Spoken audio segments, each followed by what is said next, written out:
Hello student, good morning all of you. Today we start our business classes, class 12, chapter number 1, and this video we start chapter number 1 related to this chapter case study. आप सबको पता है इससे related हमारे value based question आएंगे, case study type question आएंगे, इसीलिए first time आपको कंप्लीट बुक का रिवीजन करा दिया है और उसके बाद भी सेकंड टाइम में भी मैंने एक बार फर्स्टली हम अपने चैप्टर का रिवीजन करने के बाद अपना केस स्टडी वाला टॉपिक उठाया है। अब देखिए हमारे पास एक केस है और उस केस के अकॉर्डिंग हमें इसको आइडेंटिफाई करना है कि इसमें क्या चीज़ हमें से पूछी जा रही है। आपके पास एक पैराग्राफ के रूप में क्वेश्चन मिलेगा, मीन्स रिलेटेड टू एक वन केस मिलेगा। उस केस के नीचे आपको कुछ क्वेश्चंस पूछे जाएंगे, आपको आइडेंटिफाई करके राइट डाउन करने हैं। Let's read.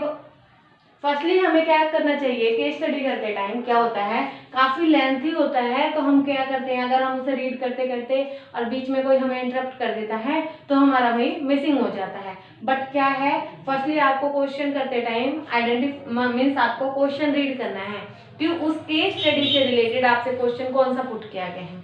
अब इस केस स्टडी को हम बाद में रीड करेंगे, फर्स्टली देखेंगे कि इसमें क्वेश्चन क्या पूछा गया है। क्वेश्चन है identify the aspect of management that has been ignored by Mita. Also explain the same with the help of example. Means आपको आइडेंटिफाई करना है कि इस पूरे पैराग्राफ में मैनेजमेंट का कौन सा प्रोसेस है वो छोड़ दिया गया है, इग्नोर कर दिया गया है एंड उसको एक एग्जाम्पल के थ्रू आपको बताना है। So firstly read the case. क्या केस कह रहा है हमारा, Mita has a successful ice cream business at a Bikaner, namely Smart Flavor. Her ice cream are ultra delicious. She makes ice cream from fresh milk and the same are available in a wide range of the flavor and packs. She set viable business objective and work with the same in mind in order to ensure that the customer will come back for purchasing. Having a first mover advantage, her business was doing well. To earn higher profit, she started cutting costs. The would sometimes lead to delay and delivery, and the ice cream was not reaching the market in time. Over a period of the time, the demand for the ice cream declined, and because of it, competitor entered the market. Some of share to competitor. At beginning of the summer season, she got back-to-back supply of 4,000 ice cream packs of different flavor. Okay. After that, इसमें क्या है, different flavor of special occasion. To ensure that the task was completely and order deliver in time, she hired additional workers. She was thus able to produce the deliver ice cream pack but at a high production cost while completing activity and finishing the given task, achieving goal. Mita realized that she was ignoring one of the important aspect of management. Means Mita industry ने या मीता ने कौन सा एक management का जो most important हमारा function होता है उसको इग्नोर किया है। ये हमें आइडेंटिफाई करना है। वो क्या है हमारा मैनेजमेंट का कोर्स। मीन्स इसमें क्या है, वो काफ़ी सक्सेसफुल है, फ्रेश मिल्क का आइसक्रीम बनाता है और क्या है इसमें कह रहा है कि वो अवेलेबल कराता है वाइड रेंज में। ऐसा नहीं है कि शॉर्ट नोटिस में अवेलेबल करा रहा है या मीन्स कुछ ही स्पेशल प्लेसेस पे है, नो। इसमें क्या है, वो एवरी प्लेस पे मीन्स वाइड रेंज में अवेलेबल है। सी set a viable business objective and work with the sum in mind order enough. So इसमें क्या है, वो सब चीज़ें तो कर रहा है बट जब उसका प्रोडक्शन बढ़ा मीन्स सप्लाई की ज़्यादा डिमांड हुई ओकेजन टाइम में, सो वो उसको फुलफिल नहीं कर पाया। जब वो उसको फुलफिल नहीं कर पाया मीन्स इसमें क्या चीज़ मिसिंग है, इसमें मिसिंग है हमारा दो चीज थी मैनेजमेंट के डेफिनेशन में ही थी। फर्स्ट थी हमारी एफिशिएंसी, इफेक्टिवनेस एंड एफिशिएंसी। इस पूरे केस स्टडी में आपका वन थिंग जो मिसिंग है वो है एफिशिएंसी। एफिशिएंसी का मीनिंग मैंने आपको पहले भी रिपीट किया था। Efficiency is completing the job of cost effective manner. Means आपका जो कॉस्ट इफेक्टिव मैनर के थ्रू हम क्या करते हैं, जॉब को कंप्लीट करते हैं। और एक एग्जांपल के थ्रू इसमें बताने के लिए बोला है, also explain some with help the example. Means इसका एक एग्जांपल ये भी बन सकता है, stay a company production 5000 unit, the manager want to achieve the production target. Means अगर हमें 5000 प्रोडक्शन करना है तो मैनेजर होगा अगर कंपनी का, वो क्या चाहेगा 5 की जगह वो 6 का प्रोडक्शन करें। मे बी पॉसिबिलिटी है कि ज़्यादा सप्लाई करनी पड़े या मार्केट में ज़्यादा डिमांड हो जाए उसकी। Target cutting down the cost, और अपने जो टारगेट है उसका cutting down the cost, he was able to cut down the cost, could not achieve target production. इससे वो क्या कर सकता है, टारगेट प्रोडक्शन तक पहुंच सकता है। इस in the case of manager efficient but not effective. इसमें क्या था, वो एफिशिएंट तो था बट इफेक्टिवनेस नहीं ला पाया था। मीन्स उसने अपने सोर्सेज को यूटिलाइज नहीं किया था। इस पूरे पैराग्राफ में, पूरे केस में क्या बताया गया है कि मीन्स उसने सारी चीजें की थी अपने बिजनेस से रिलेटेड, सारे फंक्शंस को फॉलो किया था, बट वो एक क्या चीज नहीं कर पाया था, वो इफेक्टिवनेस नहीं ला पाया था। ओके, जिसकी वजह से क्या हुआ, मार्केट में डिमांड तो उसी आइसक्रीम, उसी ब्रांड आइसक्रीम की थी, बट जो वो सप्लाई नहीं कर पाया तो अदर जो उसके कॉम्पिटिटर थे उन्होंने एंटर कर दिया बिजनेस में, और उसका जो बिजनेस है वो डाउन चला गया, कट ऑफ रेट चला गया और उसका बिजनेस डाउन फ्लो पे चला गया। सो उसमें क्या किया गया, the would come lead the delay. उसने क्या किया, टाइम पे नहीं डिलीवरी कर पाया प्रोडक्ट की। जब वो टाइम पे डिलीवरी नहीं हुई तो क्या हुआ, कस्टमर दूसरी ब्रांड की चीज लेने लग गए।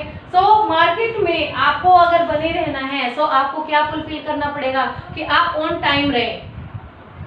इफेक्टिव एंड एफिशिएंसी दोनों ही चीज मैंने बताई थी। तो इफेक्टिवनेस तो था, मीन्स उसकी ब्रांड, उसकी क्वालिटी, ये सब चीज तो थी, बट क्या था, ऑन टाइम नहीं दे पाया, वो ऑन टाइम वो डिलीवरी नहीं कर पाया, जिसकी वजह से क्या हुआ, कॉम्पिटिटर आए और उसका जो बिजनेस है वो डाउन पोजीशन में चला गया। यहाँ मैनेजमेंट के एक फंक्शन की कमी हुई जो थी हमारी एफिशिएंसी, मीन्स ऑन टाइम पे वो नहीं कर पाया था। सो अगर आपको इसको राइट डाउन करना है इस आंसर को, तो इसको आप इस तरीके से लिख सकते हैं,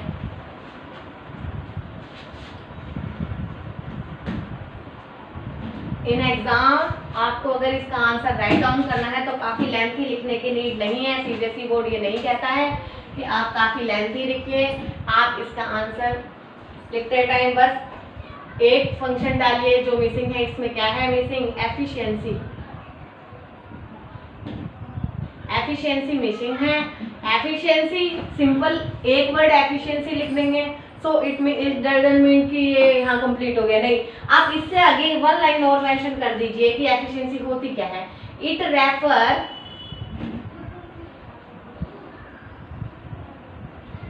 to completing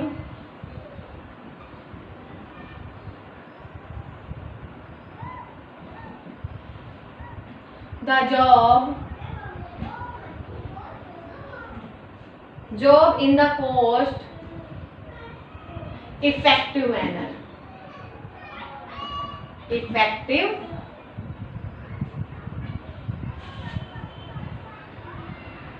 okay,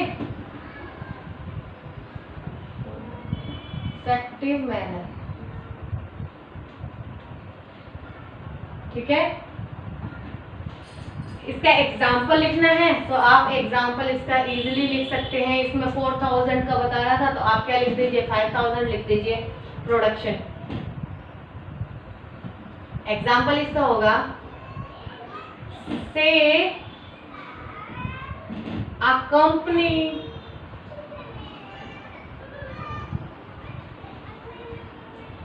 target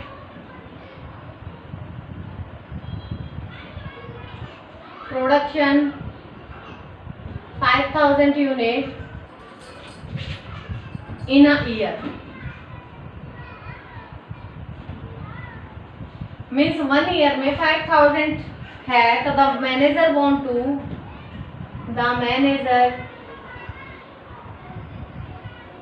want to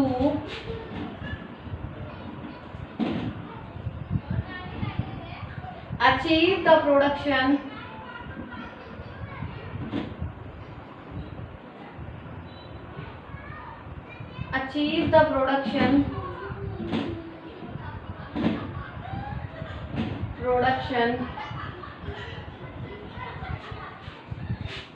target by cutting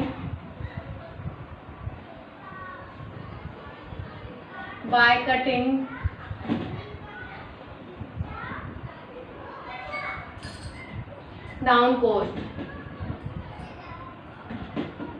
क्योंकि अगर आप कटिंग डाउन कॉस्ट पे नहीं जाएंगे तो आपके मार्केट में आपको बने रहने के लिए क्या चाहिए, जितना कस्टमर को आप लो प्राइस पे प्रोडक्ट देते हैं, कस्टमर उसको अच्छी क्वालिटी और लो प्राइस पे उसको उतनी ज़्यादा ही उसकी डिमांड बढ़ती है। She was able to cut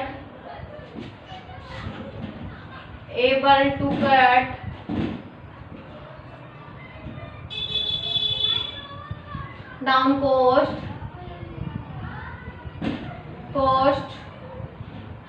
but could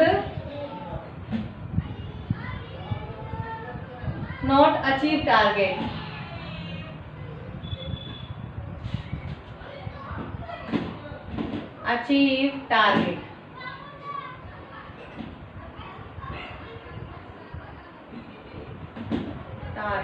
okay,